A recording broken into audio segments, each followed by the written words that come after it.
Кез келген үйдің баласы өсіп ер жетеді. Ол келін түсіреді. Келін үйдің көркімен келбеті. Келіннің жүріс-тұрысы жақсы болу керек. Келіннің жаманын жасырып, жақсысын асыру керек. Келінді жақсы көріп тәрбиелей білу керек. Ол да біреудің аялап өсірген ерке қызы. Құдай ұрған адам ғана келінді жамандайды. Келінді жаман деп айтпау керек. Өзіңе қалағандай құрмет пен сыйластықты беріп, үлгі бола білу керек. Келінді жаман деген адамның өзі жаман. Себебі өзі де дұрыс әдептілік көрсетпей, үлгі бола алмай, түсіндіре алмай жатыр. Демек өзі де тәрбиесіз. Келген адам шын, адал, пәк таза сезіммен келеді.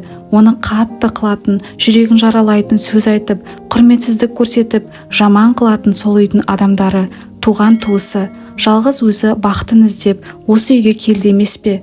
Танымайтын жер, танымайтын орта, оған өте қиын. Ол өз отбасынан, сүйікті ата-анасы, бауырларынан жат жерге келді.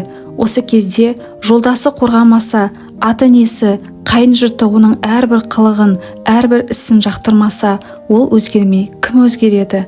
Келін біздің болашағымыз, біздің ұрпағымызды жалғастырушы адам. Сол үшін оған бар адамның пейілі кең болуы керек. Алланың бересі пейіліне қарап береді дейді.